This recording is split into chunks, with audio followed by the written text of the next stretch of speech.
we're still right at the beginning, and we want to jump into the text. And Bezrat Hashem, we're going to do that. But I feel like it's important to do another small little introduction. Sometimes introductions are just as important as the text itself.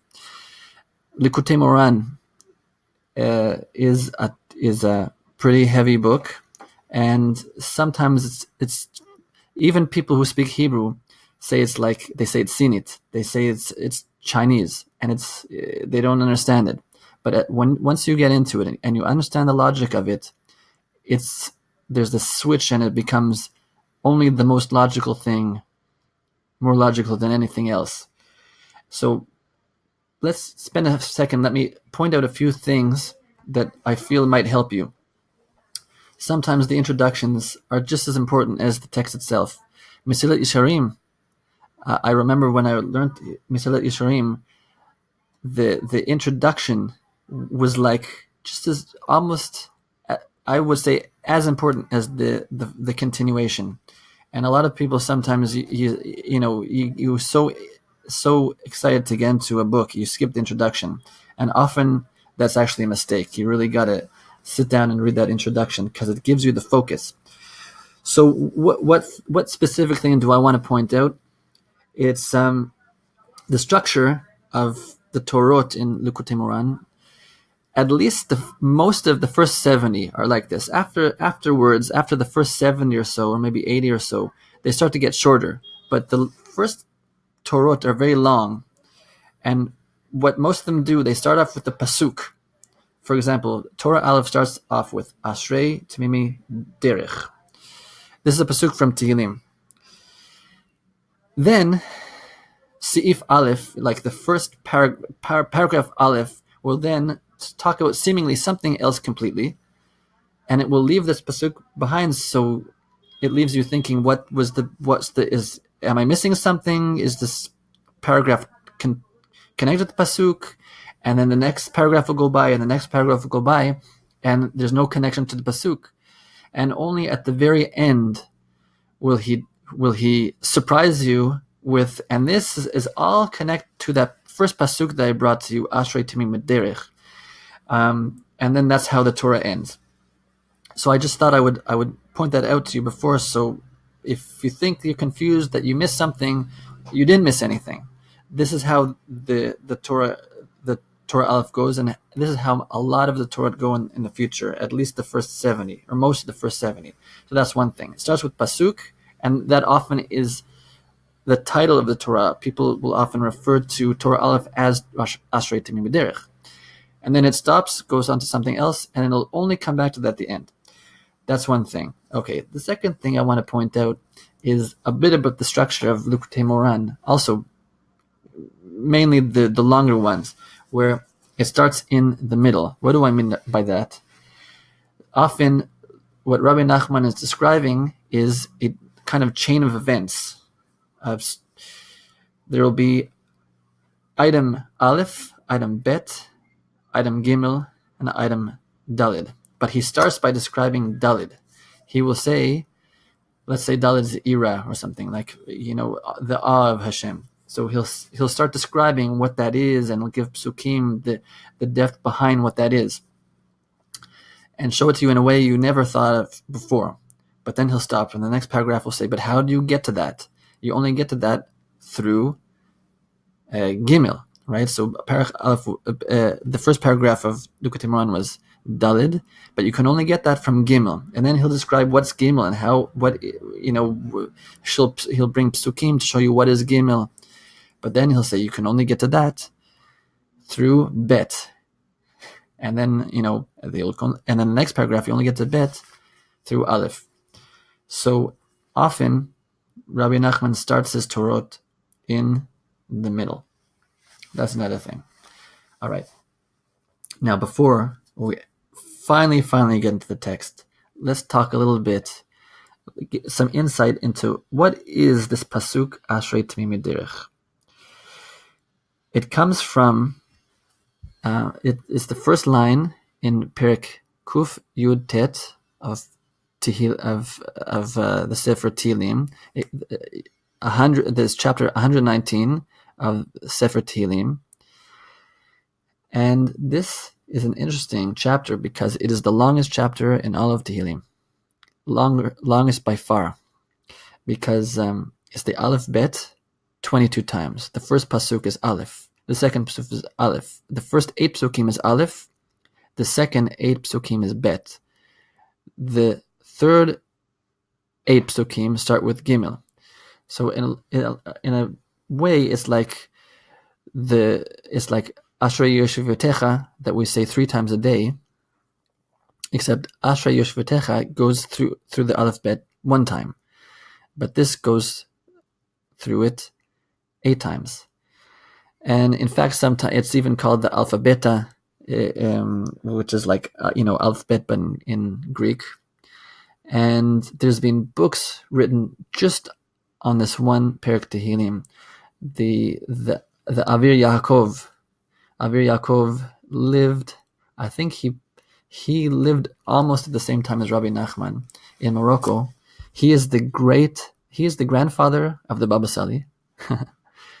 And he is the great grandfather of Rabbi David, who happens to be our neighbor because we're in Nahariya. So Avir Yaakov, he wrote a whole book called Alef Bina on this Perek, Ashrei Temimei derech. Alef Bina sounds like alphabeta, right? But it's a kind of play with words. Alef Bina is I will teach you. Bina, I will teach you understanding, but it sounds like alphabeta. So, just to show you that this one chapter of Tehillim is so deep. Now, what you'll see is this whole chapter is talking about what Rabbi Nachman is talking about in Torah Alef, Ashrei Temimei derech. Ashrei Temimei derech is about the relationship between Torah and Tefillah. And a question I'll just throw out there. Ask yourself, what do you think is more important? If there is one more important, which one would it be? Would it be Torah or Tefillah? Does one serve the other one? Does Tefillah serve Torah? Do we pray so that we can learn Torah better? Or does Torah serve Tefillah? Do we learn Torah so we can understand how to pray better to Hashem? Or do we learn Torah so that the prayers will get received better? And that, these are just, we'll soon find out what Rabbi Nachman says in Torah Alef. But just think about that for a second. And truly, this is exactly what Kuf Yud Tet of Tehillim is talking about. It's a very long chapter, but I just want to throw out a few psukim to show you that sometimes it sounds like it's Torah is serving the Tefillah, and sometimes it feels like Tefillah is serving Torah. What do I mean by that? So listen to a few psukim. One of the psukim that starts with Aleph, Achalai ikonu derachai, lismor chukecha.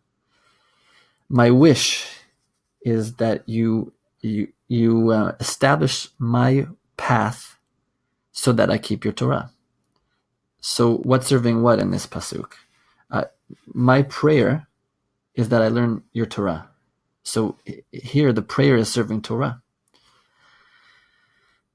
Baruch atah Hashem. This is one of the psukim that starts with bet. Baruch atah Hashem v'omdeni chukecha. Blessed are you, Hashem. Teach me your Torah. So again, he's starting with prayer. My prayer is that I learn your Torah properly. So here, 2 psukim where Torah, where prayer feels like it's to serve Torah. Derech pukudecha havineni, vasicha niflotecha. Derech pukudecha havineni. Your mitzvot, the path of your mitzvot, help me understand, and then I will speak your praises. Now here it feels like it's a little bit the opposite. First, let me understand your Torah, and then I'm going to pray to you, and I'm going to speak your praises. Hitbodedut. I'm going to talk about how great and how amazing you are. All right. So here it's the Torah is almost serving the prayer, so the prayer will be better. If I can only learn your Torah more, then my prayer will be better.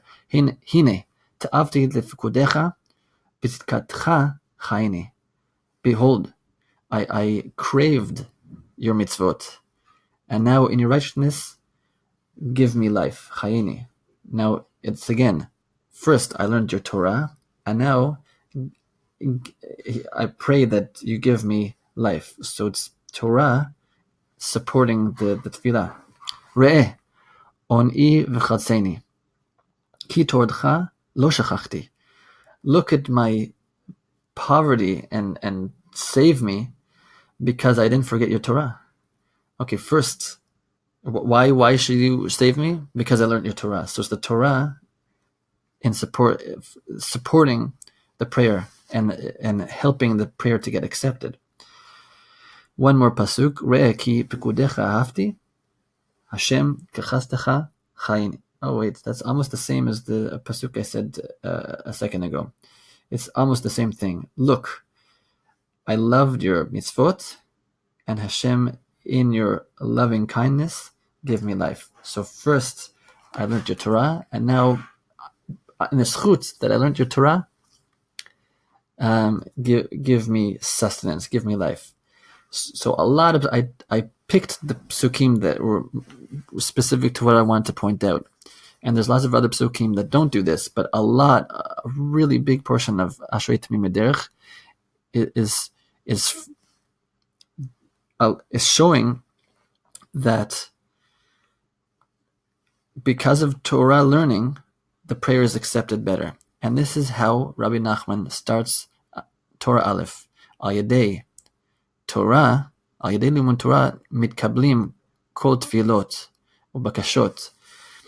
Because I'm paraphrasing, that's not exactly what he says, but through Torah learning, your prayers will be better received.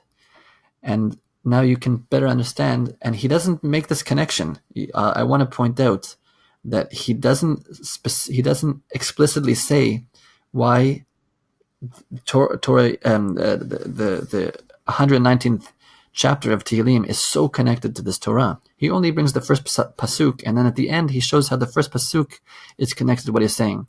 But if you go back and then you look at the context and you look at the whole chapter, you see that the whole chapter is really talking about what Rabbi Nachman is talking about in Torah Alef. And it's a good thing to get in the habit of doing. And we'll end the video with this one point. I want to leave with this one thing, is what Rabbi Nachman does in Likutei Moharan is he just opens the door.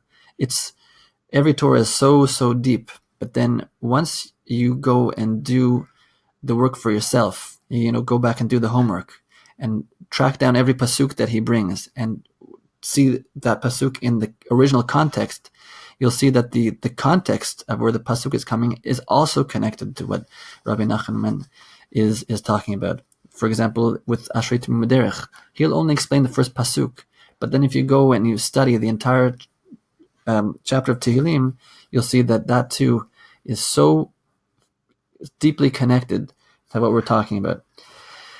And so the next video, we'll get into the actual text. I recommend, if you have Likutei Moharan, to read along with me. If you don't, you can watch the video, and hopefully the video will help you focus on the ideas.